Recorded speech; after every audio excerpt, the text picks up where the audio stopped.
নমস্কার বন্ধুরা, food magic Bangla চ্যানেলে সবাইকে স্বাগত জানাচ্ছি। আজকের পর্বে নিয়ে এসেছি খুবই টেস্টি একটা ম্যাগির রেসিপি।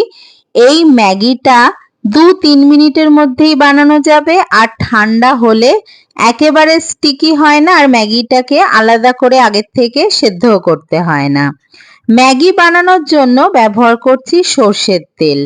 3 টেবিল স্পুন সর্ষের তেল গরম করে একটা বড় সাইজের পেঁয়াজ কুচি আর 2টো কাঁচা লঙ্কা কুচি দিয়েছি।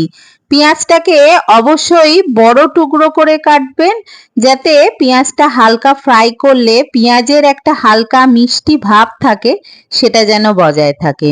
পেঁয়াজ কাঁচা লঙ্কাটাকে হালকা ভেজে নেওয়ার পরে 2 কাপ দিয়ে দিলাম জল।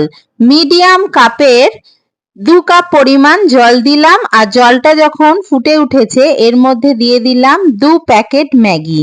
এখানে আমি 12 টাকা দামের 2 প্যাকেট ম্যাগি ব্যবহার করেছি। ম্যাগিটাকে মিডিয়াম ফ্লেমে 2 মিনিট সেদ্ধ করে নেওয়ার পরে ম্যাগির সাথে যে টেস্ট মেকার দেয়া হয় সেটা দেয়া হলো। ভালো করে মিশিয়ে নিয়ে লো ফ্লেমে আর মাত্র 1 মিনিট রান্না করব, মানে 3 মিনিটেই ম্যাগিটা খুবই সফট আর সুন্দর তৈরি হয়ে যাবে। প্রথমে 2 মিনিট মিডিয়াম ফ্লেমে, তারপরে 1 মিনিট এইভাবে লো ফ্লেমে রান্না করলে ম্যাগিটা বেশি শক্তও হবে না, আবার বেশি গলেও যাবে না।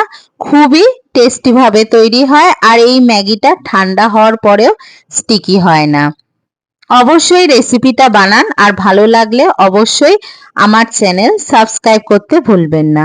সবাই ভালো থাকবেন।